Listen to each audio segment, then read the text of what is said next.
Selama 40 tahun dalam profesi ini, tidak pernah sekalipun gagal, sehingga semua orang menghormati saya dan memanggil saya Nyonya Tua. Tapi siapa sangka, di balik topeng itu, saya dulunya hanyalah seorang gadis kecil yang menyedihkan, sendirian di tengah kehidupan. 40 tahun yang lalu, saya hanyalah seorang anak jalanan bertelanjang kaki, tumbang karena kelelahan. Tepat ketika saya hampir mati kedinginan, sepasang suami istri yang lewat membawa saya ke restoran kecil mereka. Nama saya saat itu adalah Hornclaw. Mereka memberi saya makan sampai kenyang, dan ketika mereka tahu saya tidak punya tempat tinggal, sang istri yang baik hati membiarkan saya tinggal untuk mencuci piring.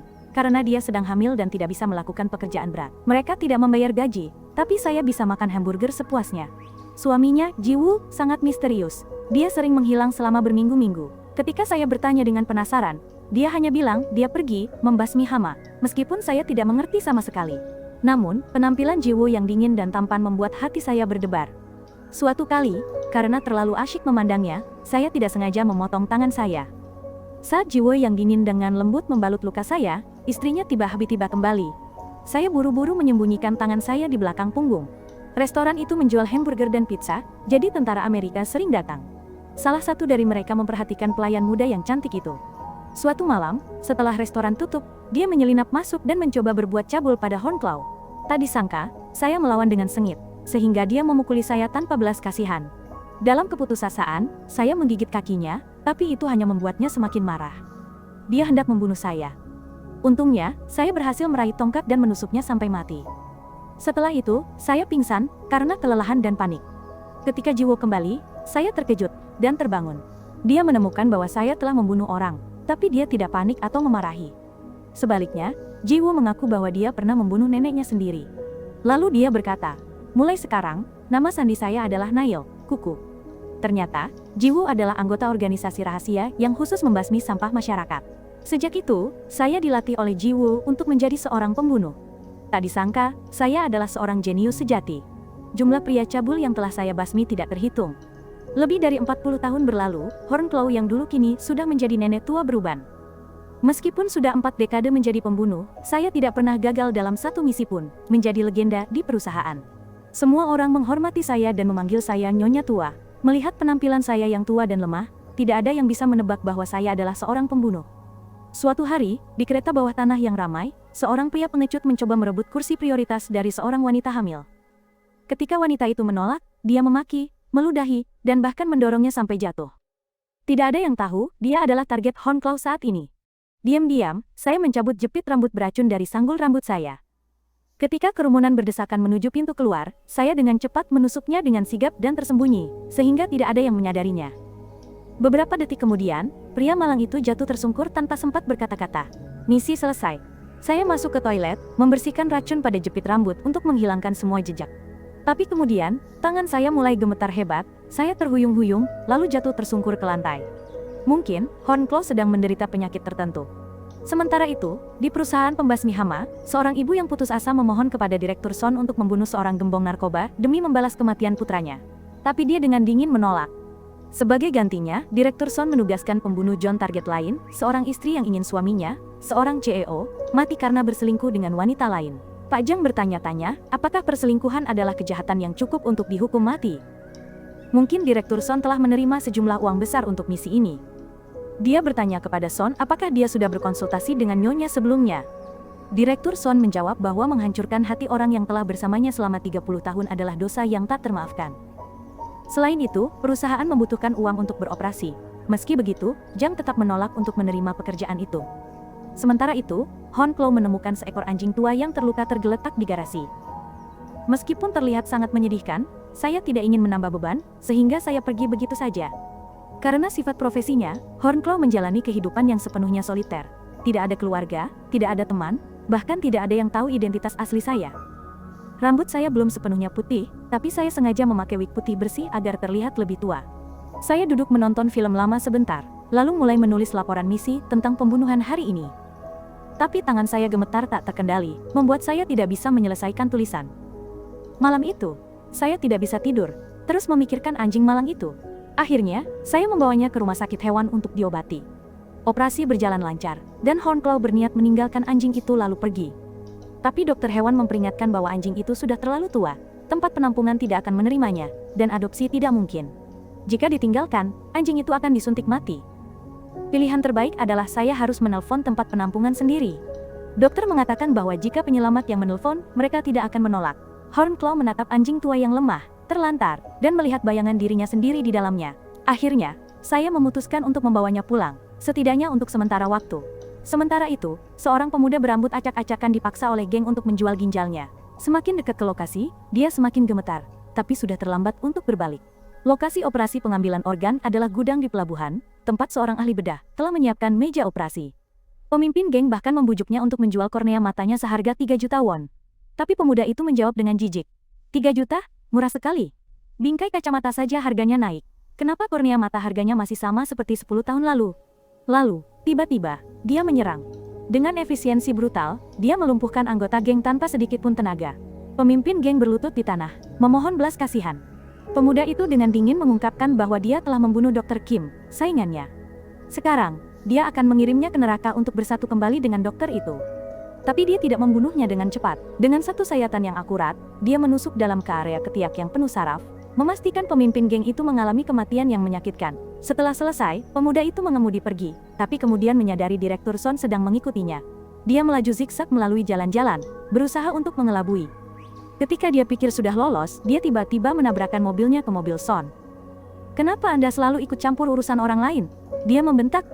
Direktur Son dengan tenang mengakui bahwa dia tahu tentang pembunuhan terbaru yang dilakukan pemuda itu, dan juga yang sebelumnya. Dia sudah mengawasinya sejak lama. Ketika pemuda itu mengancam akan membunuhnya, Son hanya memberikan kartu nama, menyuruhnya bekerja untuknya. Pemuda itu menyeringai.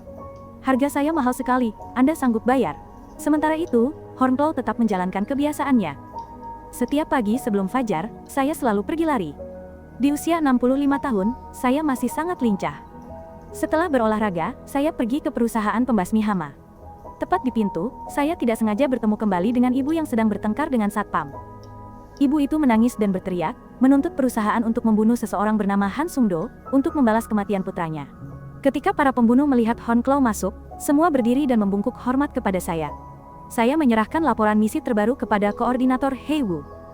Hei-woo dengan hati-hati bertanya, apakah saya sudah menghilangkan semua jejak? Apakah terekam kamera atau terlihat oleh saksi? Klien ini terlalu sulit. Mereka bersikeras meminta target ditangani di tempat umum. Harga diri Hornclaw terluka. Saya berkata bahwa, ketika saya merasa tidak mampu lagi, saya akan mundur sendiri. Ketika saya bertanya tentang ibu di pintu, Hei-woo menjelaskan bahwa pacar putranya telah ditipu oleh pecandu dan meninggal karena overdosis obat. Ketika putranya pergi mencarinya, dia dipukuli hingga menjadi vegetatif. Kasus itu terlalu rumit, sehingga Direktur Son menolak. Hei-woo juga meminta saya untuk melakukan pemeriksaan kesehatan, karena Direktur Son telah mengingatkan semua orang untuk mematuhi prosedur secara ketat. Sementara itu, Direktur Son sedang memperkenalkan perusahaan kepada seorang pria berambut keriting bernama Seok Jin. Dia mengatakan bahwa mereka tidak membunuh orang tanpa tujuan. Tugas mereka adalah menghilangkan sampah masyarakat yang merusak, agar orang-orang tak bersalah bisa hidup dalam damai. Tapi Seok Jin tidak terlalu peduli dengan keadilan dan hendak pergi. Direktur Son buru-buru menahannya, tapi tiba-tiba dia dicekik dan diancam nyawanya. Tepat saat itu, Hornclaw muncul.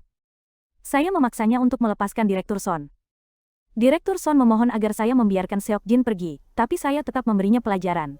Setelah meninggalkan perusahaan, Hornclaw diam-diam pergi untuk pemeriksaan kesehatan, tapi saya menyembunyikan gejala tangan gemetar saya di depan dokter. Ketika dokter memberitahu bahwa ada masalah dengan sumsum tulang belakang saya, Hornclaw hanya mengangguk pelan, dan memintanya untuk merahasiakannya dari perusahaan. Dokter tidak punya cara pengobatan, hanya menyarankan saya untuk tidak terlalu memaksakan diri. Tapi saya tahu betul bahwa, istirahat, tidak pernah menjadi pilihan bagi saya. Seorang gadis telah menyusup ke rumah seorang pria tua lumpuh, dan mengambil semua perhiasan berharganya. Dia pikir semuanya berjalan lancar. Saat sedang senang, tiba-tiba Pak Jang menempelkan kapak ke lehernya. Ternyata, ini bukan pertama kalinya gadis ini menargetkan orang tua. Terakhir kali, dia bahkan telah membunuh seorang nenek tua. Itu sebabnya dia ada dalam daftar pembersihan. Pak Jang memaksanya minum alkohol sampai pingsan. Lalu dia mengemudi ke jalur kereta api yang sepi. Hanya beberapa menit lagi, kereta akan melindas tubuhnya. Tapi semuanya tidak berjalan sesuai rencana. Seorang siswi kebetulan lewat. Ketika melihat punggung Pak Jang, gadis itu salah mengira dia sebagai ayahnya, dan memanggilnya dengan keras. Pak Jang takut gadis itu dalam bahaya. Tidak ada pilihan lain, selain menyelamatkan pencuri itu. Tepat saat itu, gadis itu juga melihat pencuri di dalam mobil, dan menyadari bahwa ini adalah pembunuhan yang disengaja. Sementara itu, Seok Jin telah membunuh presiden yang berselingkuh. Ini adalah misi yang sebelumnya ditolak oleh Pak Jang.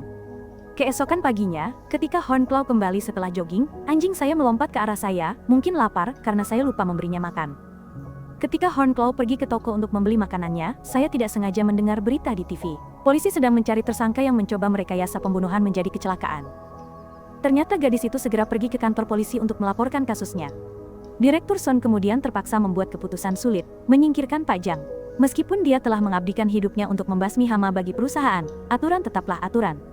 Seberapapun loyalnya seseorang, begitu terungkap, mereka tetap harus dibunuh. Tanpa diduga, Hornclaw secara sukarela menerima tugas ini. Hei Wu hanya khawatir saya tidak bisa melakukannya karena usia. Tepat saat itu, Baek Jin muncul. Dia melaporkan telah menyelesaikan tugas membunuh presiden. Tapi tugas itu hanya meminta untuk mengambil cincin, namun dia membawa kembali setumpuk jari. Meski begitu, Direktur Son tetap sangat puas dengannya. Malam itu, Hornclaw dengan cepat mengidentifikasi targetnya. Pak Jang sedang mengunjungi tempat abu putrinya, yang meninggal 10 tahun lalu. Sehari sebelumnya, ketika gadis itu memanggil ayah, dia merasa seperti melihat putrinya sekali lagi. Momen itu membuatnya sangat emosional, sehingga dia menjadi ceroboh dan membuat kesalahan. Pak Jang pernah dibimbing dan dirawat oleh Hornclaw seperti seorang adik. Tapi begitu dia membuat kesalahan yang membahayakan perusahaan, saya tidak bisa lagi mengampuni. Tiba-tiba, dia menyerang lebih dulu, dan cepat-cepat melarikan diri. Hornclaw segera melompat ke mobil mengejarnya. Tanpa diduga, sebuah sepeda motor melaju dari arah berlawanan, memaksa saya untuk membanting setir, dan panik. Saya tidak sengaja berbelok ke jalan samping yang sempit. Pak Jang menghela napas lega, berpikir bahwa dia telah lolos. Tanpa diduga, Hornclaw mematikan lampu depan. Saya diam-diam mendekat dan menabrakkan mobil saya, langsung ke mobilnya di tikungan. Tabrakan itu membuat mobilnya terlempar dari jalan, dan terguling menuruni lereng. Hornclaw keluar untuk memeriksa dan melihat Pak Jang terbaring tak bergerak, tampaknya tidak bernapas. Tapi dia tiba-tiba bangkit, mencekik saya dan mulai mencengkeram leher. Saya berhasil meraih batu dan membalas, membuatnya terjatuh. Keduanya mencabut senjata dan saling menyerang. Memanfaatkan Hornclaw yang kehilangan fokus, Pak Jang tiba-tiba melempar tanah ke wajah saya, lalu mencekik saya di kap mobil. Tepat ketika saya pikir saya akan mati, Seok Jin tiba-tiba muncul dan menusuk pisau ke punggung Pak Jang. Ternyata, dia juga ditugaskan oleh Direktur Son untuk menyingkirkannya. Baek Jin mengejek saya tua dan lambat, mengatakan itulah mengapa dia harus melakukannya sendiri. Lalu dia berbalik dan pergi, meninggalkan tusukan terakhir untuk Hornclaw. Saat ini, Pak Jang sudah menerima takdirnya. Dia sudah siap untuk bertemu putrinya di alam baka. Tapi Hornclaw ragu, tidak bisa membunuhnya. Jadi, dia meraih tangan saya dan menusukkan pisau itu ke lehernya sendiri. Mungkin sepanjang tahun-tahun menjadi pembunuh, ini adalah pertama kalinya Hornclaw merasakan sakit hati seperti itu. Setelah semuanya berakhir, saya buru-buru masuk mobil dan melaju ke rumah sakit. Tapi darah dari luka di sisi tubuh mengalir terlalu banyak, dan saya perlahan kehilangan kesadaran. Mobil terhuyung-huyung, nyaris menyebabkan kecelakaan. Untungnya, saya sempat mengerem dan menepi ke pinggir jalan. Tangan saya gemetar saat membuka kotak P3K. Saya sendiri mensterilkan luka, lalu mengambil klem bedah dan menjahitnya sendiri, kemudian membalutnya dengan erat. Tapi darah tetap tidak berhenti mengalir. Penglihatan saya mulai kabur. Saat itu, saya melihat Ji Woo duduk di samping saya seperti dulu. Dia menyuruh saya untuk tidak berhati lembut, siapapun orangnya. Dia bilang saya terluka karena ragu-ragu. Dalam sesaat kehilangan fokus, mobil oleng dan menabrak pinggir jalan. Saya hanya sempat membuka pintu dan merangkak keluar sebelum pingsan. Dalam keadaan linglung, kenangan masa lalu muncul di benak Hornclaw. Sebuah misi yang saya jalani bersama Ji Woo. Hari itu, saya yang membunuh target, sementara dia sendiri melawan sekelompok pengawal. Meskipun keduanya telah menyelesaikan misi, ketika Ji Woo kembali ke rumah, istri dan anaknya yang masih kecil sudah dibunuh. Hornclaw tersungkur, menangis tak terkendali, sementara Ji Woo berdiri membeku, rasa sakit yang terlalu besar membuatnya tidak bisa menangis. Kembali ke masa kini, Hornclaw perlahan terbangun ketika ada yang menyentuhnya. Secara naluriah, saya bangkit, memecahkan botol air, dan menempelkan pecahan kaca tajam ke leher orang itu. Ternyata itu adalah dokter hewan dari hari sebelumnya. Dokter Kang dengan tenang menjelaskan bahwa dia sendiri yang membawa saya ke rumah sakit setelah melihat saya pingsan di jalan. Luka saya sangat parah dan saya hampir mati. Dia juga dengan hati-hati membawa semua barang saya. Dokter Kang melihat tangan saya berdarah karena pecahan kaca. Dia dengan cepat memegang tangan saya dan dengan lembut membalutnya. Gerakan itu membuat saya lengah. Sebuah perasaan yang familiar kembali. Tindakan Dokter Kang mengingatkan saya bagaimana Ji Woo pernah merawat saya. Ketika Direktur Son tahu Hornclaw terluka, dia mengkritik saya karena terlalu tua. Saya menjawab bahwa pisau bisa terlihat tumpul, tapi tetap bisa digunakan secara efektif. Saya melihat bahwa sekarang dia sembarangan merekrut orang poliki orang yang berkeliaran di jalanan, dan memberi mereka pekerjaan dengan ceroboh. Tugas kita adalah menyingkirkan orang-orang jahat di masyarakat. Ini adalah tugas suci. Misalnya, membersihkan para pecandu yang telah menipu dan menyakiti anak-anak. Tugas-tugas yang ditolak Direktur Son sebenarnya adalah hal-hal yang harus dilakukan perusahaan.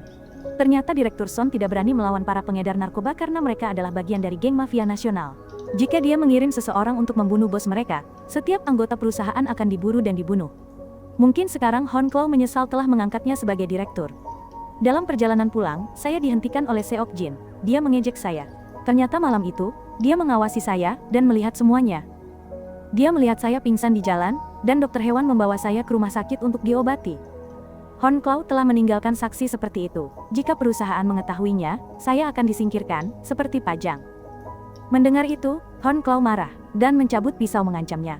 Saya memperingatkan dia bahwa jika ingin hidup panjang, dia harus tahu posisinya. Sebaiknya saya tidak pernah melihat wajahnya lagi. Malam itu, Seok Jin diam-diam menyusup ke perusahaan untuk mencari setumpuk file. Ternyata ayahnya telah dibunuh oleh perusahaan karena korupsi. Seok Jin adalah orang pertama yang menemukan jenazah ayahnya. Insiden itu menyebabkan trauma psikologis berat, sehingga dia harus dirawat di rumah sakit jiwa selama 2 tahun. File tersebut mengungkapkan bahwa orang yang membunuh ayahnya tidak lain adalah Hon Claw. Di tempat lain, Hon Claw tiba-tiba terbangun dalam ketakutan dan segera meraih pisau untuk membela diri. Tapi ternyata itu hanya anjing yang menggaruk pintu. Pagi-pagi keesokan harinya, saya tetap pergi lari seperti biasa, meskipun lukanya sesekali terasa nyeri. Saya mengamati Dokter Kang karena penasaran, dan baru saat itu saya tahu dia punya seorang putri kecil bernama Henny. Istrinya meninggal karena kesalahan ahli bedah. Dokter Kang sering berdiri di depan rumah sakit memegang papan, menuntut ahli bedah untuk menjelaskan dan meminta maaf. Tapi direktur rumah sakit tidak peduli, dan hanya mengirim orang untuk mengusirnya. Dokter Kang sering membawa Henny ke toko buah neneknya.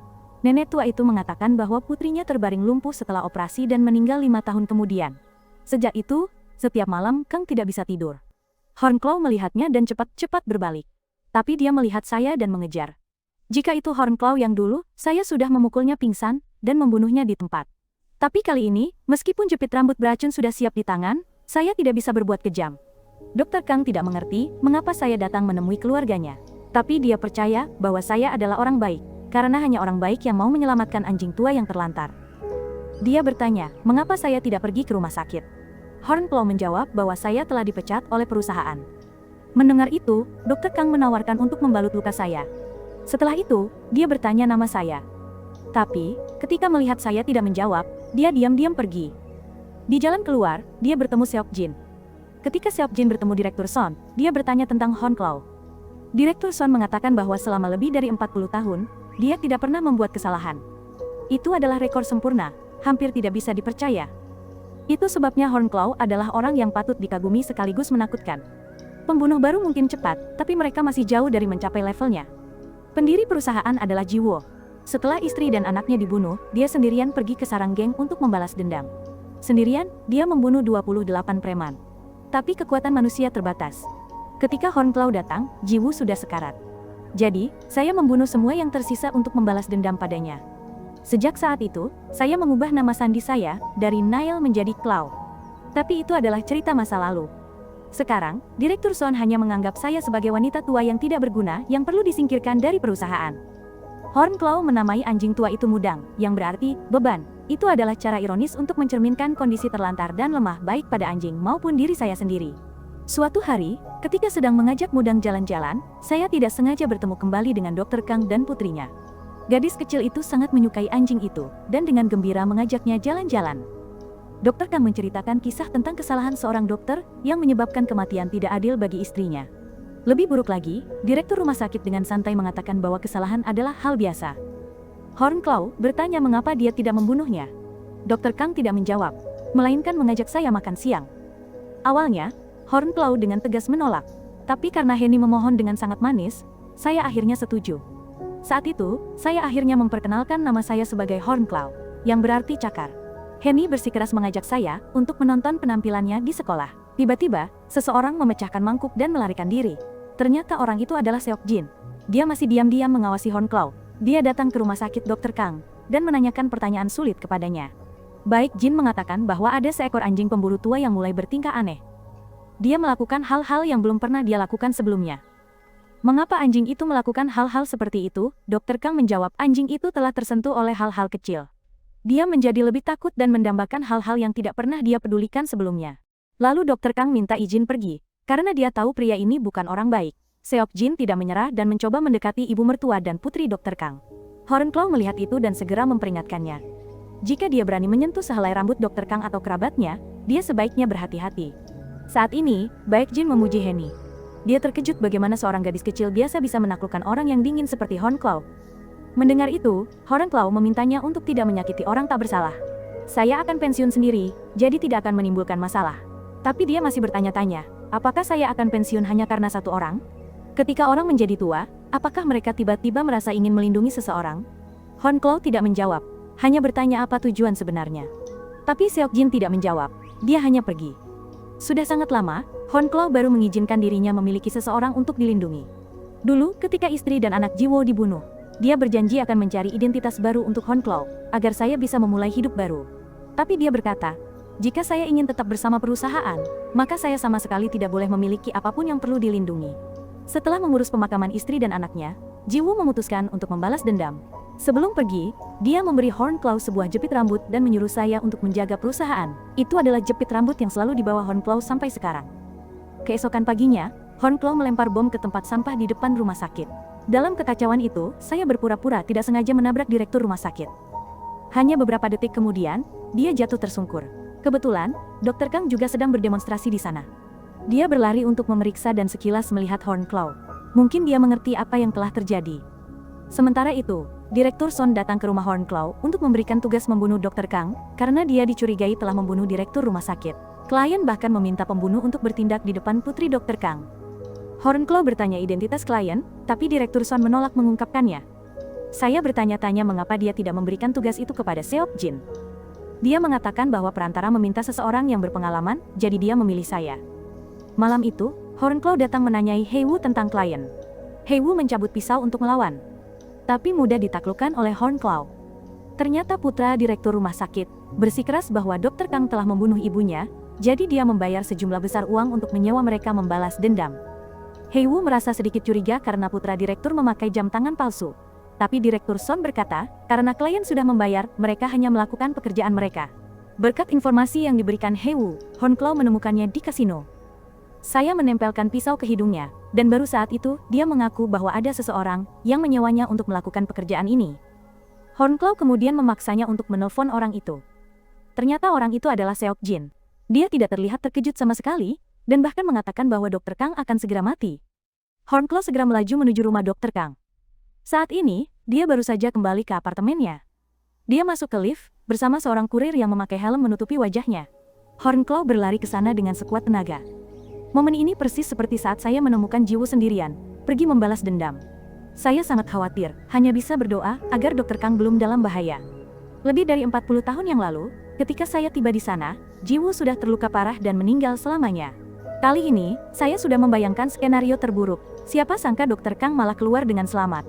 Kurir itu bahkan meninggalkan kantong makanan bertuliskan nama Mudang untuk mengejek Hornclaw. Setelah Dr. Kang masuk ke dalam, Seok Jin muncul. Dia bertanya apakah saya takut. Dia bilang ini bahkan belum pertarungan yang sesungguhnya. Saya tidak bisa pensiun semudah itu. Seok Jin dengan percaya diri menyatakan bahwa saya tidak bisa mengalahkannya, karena saya punya sesuatu untuk dilindungi, sedangkan dia tidak punya apa-apa untuk hilang. Tiba-tiba, dua gadis membawa buket bunga duduk di meja sampingnya. Seok Jin segera mulai bersin terus-menerus. Sebuah ide muncul di benak Hornclaw. Saya pernah mengenal seorang anak laki-laki yang alergi serbuk sari seperti itu. Saya pulang ke rumah dan mencari-cari file saya. Akhirnya, Hornclaw menemukan file kasus tentang insiden yang terjadi 25 tahun lalu. Target misi itu adalah seorang pria parubaya yang memiliki seorang putra sekitar 10 tahun. Hornclaw telah menyamar sebagai pembantu untuk menyusup ke rumah target. Lalu suatu hari, kesempatan itu datang. Saya mengambil palu dan memukul kepala pria itu. Tepat saat itu, sang putra kembali ke rumah dan menyaksikan pemandangan mengerikan itu. Anak itu ternyata adalah Seok Jin. Hornclaw telah menyiapkan banyak makanan untuk Mudang. Lalu saya menyiapkan tali penyelamat dari dalam rumah. Kali ini, saya tidak yakin apakah saya akan kembali atau tidak. Saya berpesan kepada Mudang agar tidak duduk di sana kelaparan sampai mati, meskipun harus mencari pemilik baru atau mengais sampah. Dia harus terus hidup. Saya memutuskan untuk melakukan misi pembasmi hama terakhir, menyingkirkan para pengedar narkoba yang terlalu ditakuti Direktur Son untuk disentuh. Malam itu, Hornclaw datang ke klub malam dan mengidentifikasi gembong narkoba itu. Dia mengira saya adalah pembunuh lawan yang diutus untuk membunuhnya. Keduanya dengan cepat bertarung. Tapi gembong narkoba itu bukanlah tandingan Hornclaw. Tepat ketika saya hendak menghabisinya, anak buahnya tiba-tiba menyerbu masuk untuk menyelamatkan. Pasti ada yang membocorkan informasi kepada mereka. Hornclaw awalnya mencurigai Heywu. Saya menerobos kepungan dan melarikan diri dari bar, memanfaatkan kekacauan untuk menjatuhkan mereka satu persatu. Tapi ketika saya menelpon Direktur Son untuk meminta bantuan, dia menunjukkan wajah aslinya. Dia sendiri yang membocorkan informasi kepada mereka. Meskipun dikepung oleh para preman, Hornclaw tetap dengan dingin menjatuhkan mereka satu persatu. Tapi, ketika saya hendak melarikan diri, saya dipukul dan jatuh ke tanah. Gembong itu memukulkan botol bir ke kepala saya dalam amarah, lalu memerintahkan anak buahnya untuk melemparkan tubuh saya ke lubang dalam di lokasi konstruksi. Ternyata Direktur Son sudah menerima uang dari mafia sejak lama. Gembong itu memerintahkan anak buahnya untuk menimbun tanah di atas Hornclaw untuk mengubur saya hidup-hidup. Untungnya, Heywu telah menyadap telepon Direktur Son. Dia diam-diam melacak lokasi mereka dan mengirim pesan kepada Seokjin. Dia segera melaju ke lokasi konstruksi, dan dengan mudah melumpuhkan para penjaga tanpa banyak tenaga. Ketika melihat lubang yang sudah setengah tertimbun, Seokjin dengan gila-gilaan mulai menggali. Untungnya, dia menemukan tangan Hornclaw dan menarik saya keluar. Gembong itu hendak menyerang dari belakang, tapi telah saya bunuh. Ternyata sebelum pergi, Hornclaw telah memberi instruksi kepada Heywu. Jika terjadi sesuatu pada saya, Heywu harus memberitahu Seokjin. Setelah menyelamatkan Hornclaw, dia membawa saya pulang dengan selamat. Setelah itu, saya mengajaknya masuk untuk makan. Seokjin bertanya mengapa saya melakukan pekerjaan ini. Hornclaw menceritakan, ketika kecil, saya sangat lapar sampai-sampai diam-diam mencuri sedikit ginseng liar di kebun tetangga, tak disangka itu adalah ginseng gunung langka. Keluarga saya harus membayar ganti rugi, bangkrut, dan diusir. Saya harus bekerja sebagai pembantu di mana-mana, menahan cambukan, ditinggalkan, dan melarikan diri. Semua orang mengatakan Hornclaw lebih baik mati saja. Mereka memanggil saya gadis paling tidak berguna di dunia. Lalu pada usia 16 tahun, saya bertemu orang yang memperlakukan saya seperti keluarga, memberi saya makanan, tempat tinggal, dan pekerjaan. Untuk pertama kalinya, ada yang mengatakan saya berguna. Dia mengajari saya menjadi pembunuh, percaya bahwa pekerjaan kami adalah suci. Kami menyelamatkan dunia, meskipun tidak ada yang tahu.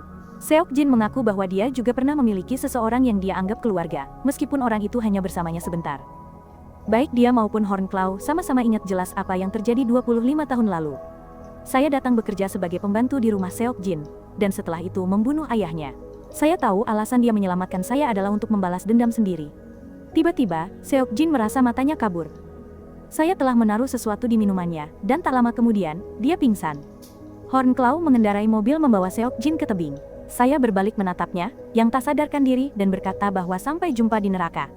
Lalu saya menginjak gas, membiarkan mobil bersama dia, meluncur ke danau, sementara saya melompat keluar tepat sebelum jurang. Hornclaw melaporkan kepada Direktur Son bahwa saya telah membunuh Seokjin. Ketika dia menjawab dengan kasar, saya segera menaklukkannya. Dulu, saya memasukkannya ke perusahaan, hanya karena ayahnya adalah anggota lama. Setelah itu, Hornclaw keluar dan menyuruh Heywu membakar semua dokumen dan pergi. Sementara itu, Henny sedang tampil di panggung di sekolah. Begitu menyelesaikan bagiannya, gadis itu melihat seseorang dan dengan gembira berlari. Dr. Kang tidak menemukan putrinya. Dan ketika dia panik, dia menerima pesan dari seseorang. Saat ini, Hornclaw juga datang. Ketika Dr. Kang memegang bahu saya memukul wajahnya. Dia menunjukkan pesan di teleponnya. Ternyata Seokjin masih hidup. Ketika mobil tenggelam ke danau, dia sudah sadar dan sempat melarikan diri. Dia mengungkapkan telah menculik Henny, dan menyuruh saya datang ke Taman Kebahagiaan jika ingin menyelamatkan gadis itu. Dr. Kang ingin menelepon polisi, tapi saya melarangnya sama sekali. Hornclaw akan pergi menyelamatkan gadis itu sendiri. Dia tidak punya pilihan lain selain mempercayai saya. Dr. Kang menyadari bahwa karena dia telah menyelamatkan orang yang salah maka semua ini terjadi.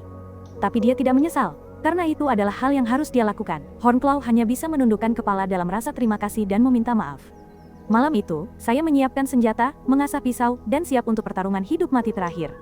Sebelum berangkat, Hornclaw berniat mengucapkan selamat tinggal pada Mudang, tapi anjing itu sudah meninggal. Pagi-pagi keesokan harinya, Hornclaw mengendarai mobil ke taman hiburan seperti yang telah disepakati dengan Seokjin. Dia telah menyewa seluruh tim tentara bayaran untuk menghadapi saya. Begitu saya tiba, seorang penembak jitu menyambut saya dengan beberapa tembakan. Dua pria mendekati mobil saya, hanya untuk menemukan mayat salah satu rekan mereka di dalamnya. Saat itu, Hornclaw sudah diam-diam memanjat ke posisi lain. Baku tembak sengit pun pecah. Saya dengan cepat menembak jatuh satu persatu tentara bayaran, lalu memanjat ke lantai tertinggi untuk melumpuhkan penembak jitu. Setelah itu, saya meluncur turun menggunakan tali, menjatuhkan lebih banyak lagi orang. Cara Hornclaw menangani para tentara bayaran muda, dan berpengalaman ini telah menunjukkan mengapa saya disebut legenda. Setelah membersihkan seluruh tim, saya akhirnya menemukan Seok Jin di gedung seberang. Tinggal dia dan Letnan Lee, pemimpin tentara bayaran. Mereka menjadikan Henny Sandera memaksa Hon Claw untuk menjatuhkan senjata. Sementara itu, Letnan Lee marah kepada Seok Jin karena rekan-rekannya yang tewas. Hon Claw mengambil kesempatan menembak tangan Lee. Dalam kemarahan, dia memukul saya dengan kejam, sampai saya berhasil menangkap kakinya dan menusuknya. Seok Jin memerintahkan Lee untuk melarikan diri sementara dia tetap tinggal untuk menangani Hon Claw. Saya mengambil pistol, tapi Seok Jin sudah menempelkan pisau ke leher Henny, memaksa saya untuk menjatuhkan pistol lagi. Setelah dipukuli lagi, dia mengancam akan melempar Henny dari gedung. Sementara itu, Letnan Lee merangkak ke mobil dan menekan kendali. Mobil itu langsung meledak. Seok Jin tidak pernah berniat membiarkannya hidup-hidup pergi. Hon Claw dengan dingin mengatakan bahwa Seok Jin telah membuat kesalahan. Jika kau terus memperlakukan orang lain seperti serangga, maka pada akhirnya kau juga akan menjadi serangga. Mendengar itu, dia melepaskan gadis kecil itu dan menyerbu saya, berniat mengakhiri segalanya. Pertarungan berlangsung kejam. Seok Jin ceroboh dan tertusuk di paha. Dia segera membalas dengan menusuk tempat yang sama di tubuh saya. Dia mengejek saya, mengatakan jadi ini semua yang bisa dilakukan pembunuh legendaris. Dia mengatakan bahwa konsekuensi yang dihadapi Hon Claw hari ini adalah karena benih yang saya sendiri tanam. Tapi dia berbeda.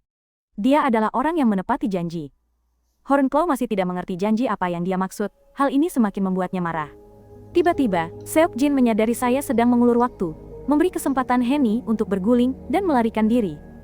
Dia menyerbu untuk membunuh saya, tapi saya menangkis serangan itu dan berguling. Dengan tangan yang lain, Hon Claw menusuk tepat ke dadanya. Pertarungan terakhir telah berakhir. Tanpa diduga, Seok Jin mengatakan bahwa kali ini, dia telah menang, karena dia akan mati lebih dulu dari saya. 25 tahun yang lalu, ketika Hon Claw bekerja sebagai pembantu, saya sering bermain game dengan Seok Jin di waktu luang. Dia tidak tahu cara menelan obat, jadi saya menggiling obat menjadi bubuk untuknya, lalu memberinya permen untuk menutupi rasa pahitnya. Ibunya meninggal lebih awal, dan ayahnya selalu sibuk dengan pekerjaan, sehingga Seok Jin kekurangan kasih sayang. Lebih buruk lagi, ayahnya memiliki temperamen yang tidak stabil dan sering memukulinya, memarahinya karena lemah. Hon Claw sendirilah yang menghentikannya, menghibur anak itu bahwa besok akan lebih baik, dan suatu hari nanti, dia akan lebih kuat dari ayahnya. Saat itu, Seok Jin kecil menganggap Hon Claw sebagai satu-satunya keluarga yang dia miliki. Saya adalah cahaya hangat di dunia gelapnya. Suatu hari, Seok Jin pergi sekolah, tapi teringat dia lupa barang di rumah. Ketika dia berlari kembali untuk mengambilnya, dia tidak sengaja menyaksikan pemandangan mengerikan. Ayahnya sudah meninggal, dan Hon Claw hendak melompat keluar jendela untuk melarikan diri. Seok Jin memohon untuk ikut dengan saya, tapi saya berkata kepadanya, lain kali, ketika kau sedikit lebih besar, aku akan mengajakmu. Dan begitu saja, satu-satunya orang yang pernah memperlakukan Seok Jin dengan baik juga meninggalkannya. Kenangan itu menjadi bekas luka psikologis seumur hidup baginya. Itu telah mengubah Seok Jin menjadi pembunuh seperti Hon Claw, didorong oleh keinginan balas dendam dan kebutuhan putus asa untuk diakui dan diperhatikan oleh saya. Saat ini, Hon Claw akhirnya mengingat semuanya. Bertahun-tahun yang lalu, Seok Jin pernah memohon agar saya membawanya ke Taman Kebahagiaan, karena semua temannya telah pergi ke sana, dan membual tentangnya setelah itu. Itu sebabnya dia memaksa saya untuk datang ke tempat ini.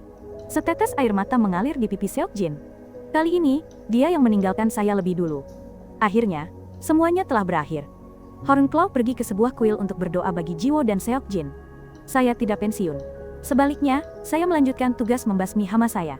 Target saya selanjutnya adalah seorang pendeta yang berkhotbah tentang moralitas tapi menyalahgunakan kekuasaannya untuk melecehkan gadis-gadis muda yang polos. Kali ini, saya tidak membunuhnya. Sebaliknya, saya memotong alat yang dia gunakan untuk melakukan kejahatan dan mencungkil matanya. Setelah itu, saya mengumpulkan buku katekismus dan buku harian dia sebagai bukti. Selama dunia